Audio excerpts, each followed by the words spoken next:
the time. All the time.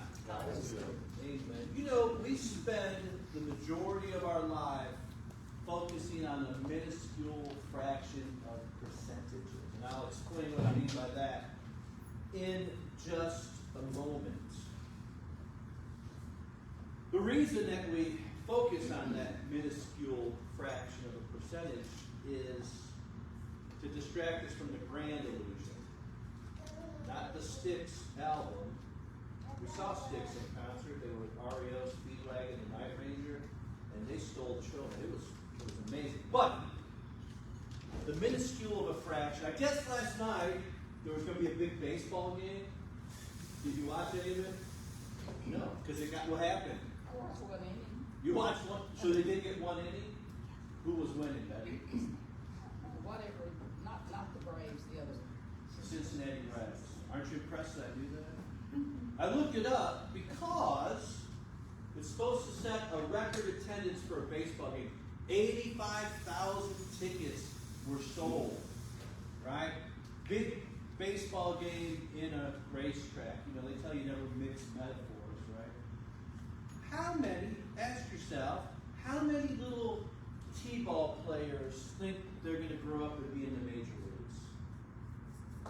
Think about it. How many millions and millions of T-ball players will never get to first place? Tammy and I go to Nashville at least 4 times a year. And when we get to Franklin, my favorite restaurant is Granite City. If you ever get to a Granite City, it's a chain restaurant. Brussels sprouts on the appetizers are worth the trip. You maybe say, ooh, Brussels sprouts? No, these are great. You can fry. Every time we walk into Granite City, my heart breaks. Because when we walk in, now Franklin is a pretty nice city, but it's a suburb of what city? Nashville. Every time we walk in that restaurant, there are these wide-eyed kids. And it's always a different kid. It's always a duet. I don't know why. But they're set up by where the bar is, and they've got their guitars out, and they're doing cover music, right? It's always like the Eagles or something from the 70s and 80s, and they are playing their heart out. Why? What do those kids think is going to happen when they leave Podunk Town, they flee the boats, and they go to Nashville? What do they think is going to happen? Discovered. Huh? They'll be discovered. They're going to be discovered. It's going to be their big break, and they're going to make it into the big time, right? Big dreams that they have that no one can take away. You know the dreams of becoming a professional athlete, astronaut, president, performer. It's pretty common. A lot of little kids have that fantasy, right? But the reality is that the odds of ever making it into the big time are minuscule. And with sports, let's talk about sports for a minute. I read some statistics this week working on this sermon. High school to college sports. Ready? 8 million. That's a big number. It's a really big number. 8 million high school students perform in athletics every year. So 7%, 1 in 13, 7% of this 8 million will graduate from high school and make it into a college sport. So you got 8 million kids, 7% of those will make it into college. 2% of that 7% will make it to the NCAA Division I, and I have no idea what that means. I don't know, is that for baseball or all sports? I don't really know. But whatever NCAA Division level is, right? So 2% of the 7% make it there, and then 2% of that 2% will make it to a professional basketball, NBA or women's NBA, whatever. A minuscule fraction of a percentage. It says the chance of a high school basketball player playing professionally is estimated to be 0.02%, or 2 out of every 10,000. A minuscule fraction of a percentage. You know, talent does count or something. whether you're a performer, an athlete, or whatever. I mean, I think talent does have something to do with it. But it won't open all the doors, because I'm a big believer in this. It's not what you know, but it's who you know, right? What does that have to do with Ecclesiastes? We focus on that minuscule fraction. Solomon says in Ecclesiastes 9:11, again, right? Last week we looked just at verse 10. Whatever your hand finds to do, do it with all your might, because where you're going, you're not going to work. Well, not last quarter, the week before, right? So again, I'm refreshing what I've experienced, is what Solomon is saying. I saw under the sun, and that's his phrase for this earthly realm that we live in, the seen, not the unseen, because those are the two distinctions, right? The tangible world we live in and the world of the unseen. So in this world where we can see, I look around. And under the sun, the race is not to the swift. The battle's not to the strong. The bread's not to the wise. Riches to the intelligent, nor favor to those with knowledge. But time and chance happen to them all. You get a break, sometimes you don't get a break. Anything could happen to you. And on top of that, man does not know his time. Like a fish that are taken in an evil net. And like birds that are caught in a snare. So the children of men are snared in an evil time when it suddenly falls upon them. Look back over your life for just a moment. I don't care if you're 78 like Betty or 1-year-old like Willow. Look back over your life. Ask yourself a question. Is this how you really thought it was going to turn out? Think about all the things that have changed that really wasn't what you planned. 27% is the low end. 40% is the high end of people who work in a field that their major in college was. In other words, you majored in college for whatever, and this is what you chose to do. Only 27 to 40% of the people. What happened to that other 60%? Why did they give up on their dreams? Why did they change their role?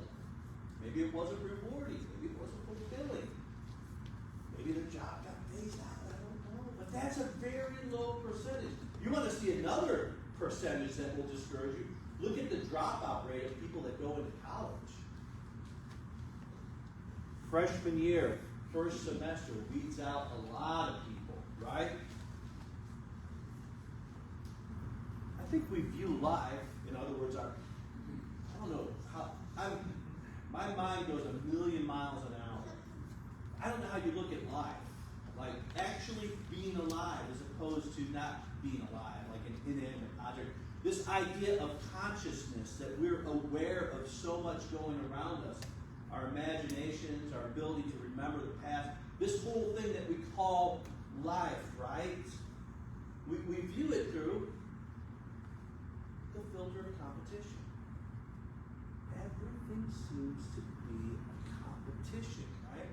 Whether it's, I want this promotion, or I want this person's attention, whatever. I'm going to tell you this right now.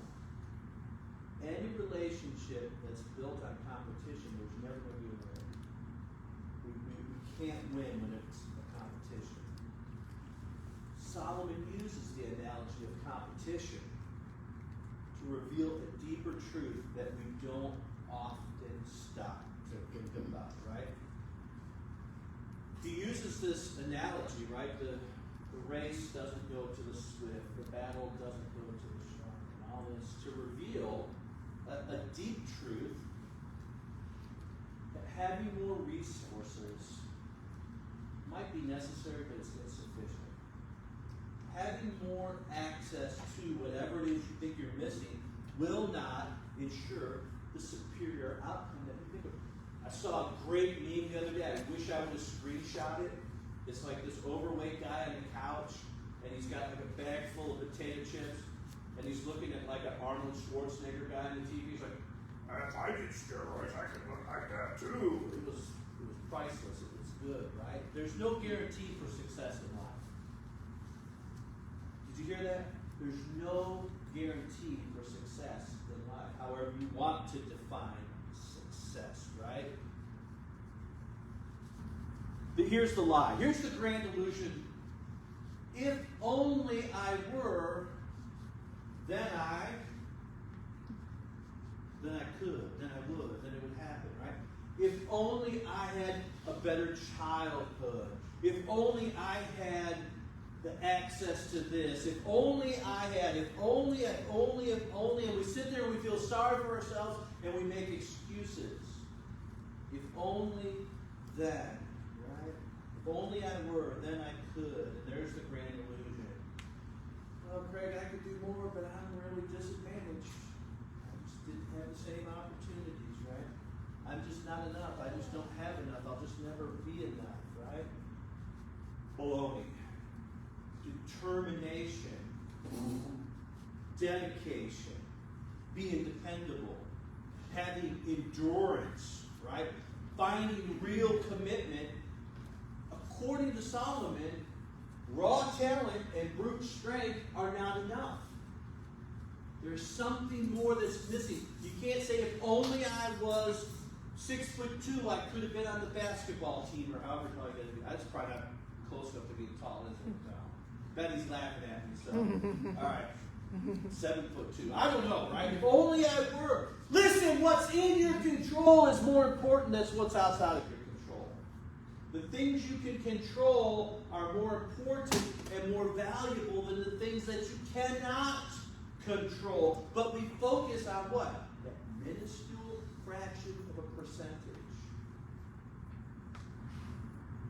And it's the grand illusion. We confuse what plays a role with what plays the role. Right? Some things, talent, strength, opportunity, that doesn't play a role, but that doesn't play the role in determining, right? Size, strength, intelligence, all these things that Solomon talks about play a role, but not the major role. Why do you think whenever you turn on the television, open a magazine, look at a newspaper, why do you think the advertisers are always promising you this product will increase your beauty, brains, butts, brawn, whatever? All the things that you think you have to find satisfaction and to achieve your dreams. If only I was stronger, if only I was smarter, if only I had these resources, if only I had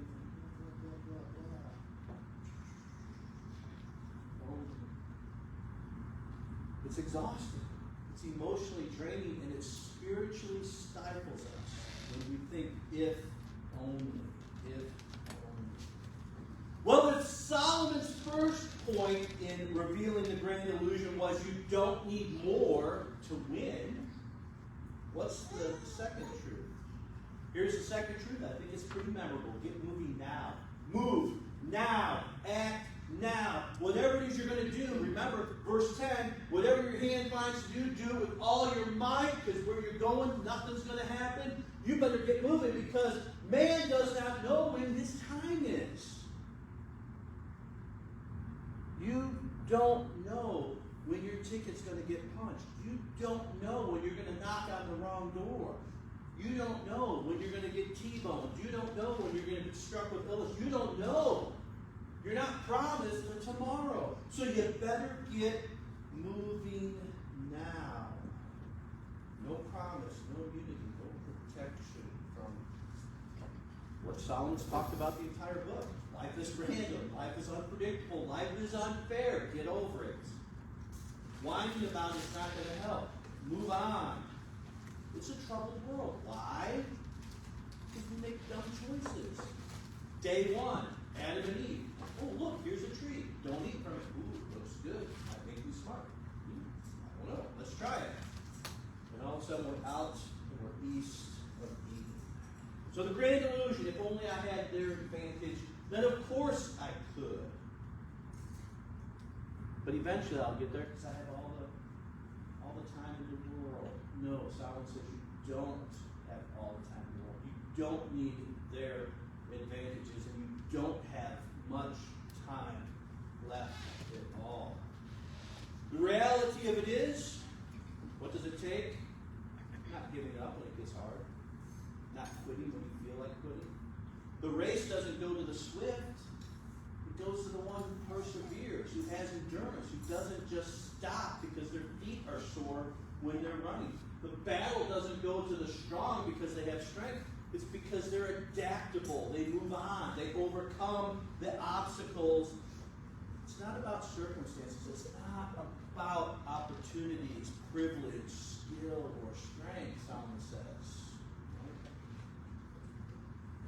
You know why most people are unhappy? Because they compare themselves to others.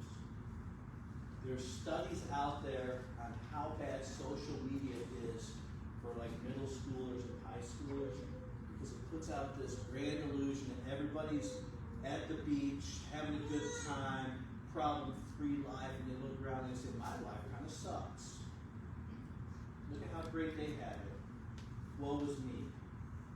We make ourselves miserable. Why are people unhappy? Because they're comparing themselves to others instead of looking at what they have inside. Oh, they're so lucky, right?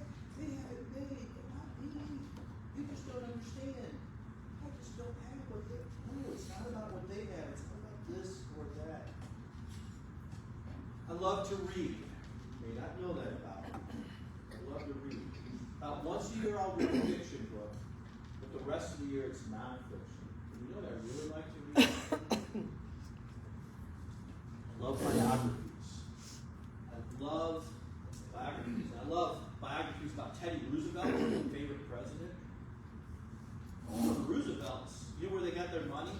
You may not know this. Teddy Roosevelt's dad, glass on what was an upcoming structure. Skyscrapers didn't exist, right? A 10-story building was really big at one time. But the Roosevelts, they put glass on these buildings, and they had this huge fortune, right?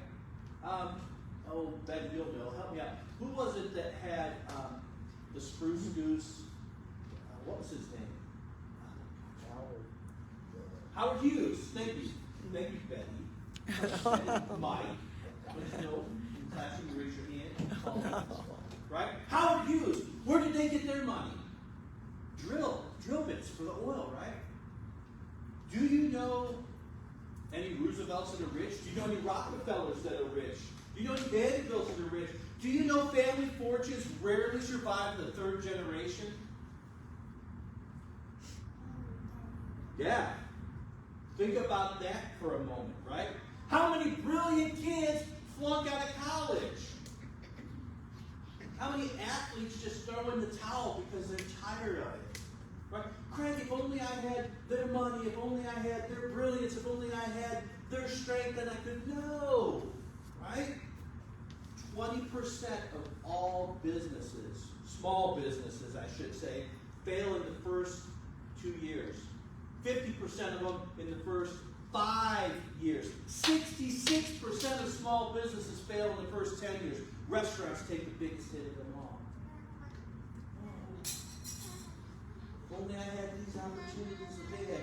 No.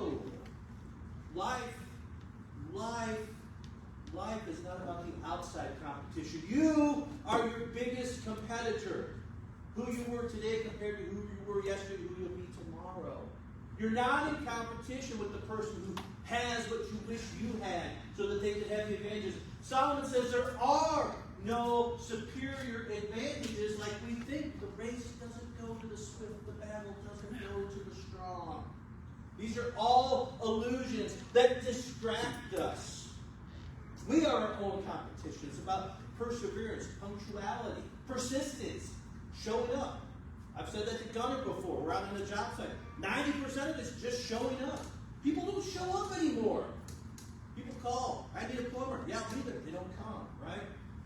I need someone to look at the roof. They don't come, right? It's showing up. Can you do that? Yes, you can. It's a choice. Battle doesn't go to the strong. It goes to the guy who shows up and puts in the hard work and does the hard work and doesn't quit when it gets hard. So we make ourselves miserable when we compare ourselves to others, and then we sabotage ourselves when we procrastinate. Solomon says, you better not procrastinate because man does not know his time. You don't know when your ticket's going to get punched. You don't know when it's done. So get moving. Great illusion. If only I had this, I have all the time in the world. When we ignore the capacity, the capabilities that we do have, the goodness that we do have, right? Battle doesn't go the strong, it goes the guy with good work ethic. The guy that shows up, the guy who perseveres. Work ethic, attitude, these trump DNA, these trump circumstances, these trump our backgrounds. They overcome the excuses if we let them. So how do I get there? How do I get past this idea of, oh, I always think it's the strong that are going to win. It's the fast who are going to win. It's the smart who are going to overcome. Bill Gates is not a very smart guy.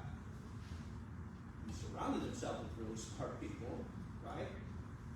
But for a while, he was the world's richest guy. Elon Musk, I think he's pretty smart, but I don't know. I've never really met him. Right? They don't get where they are just because of intelligence. Warren Buffett said, in a different time, I would have been nobody. Right? Because I would never make a football player, a hunter-gatherer, I wouldn't have made it, wouldn't have made it as a kid, because I just happened to make decisions faster than other people. And that's why I was successful.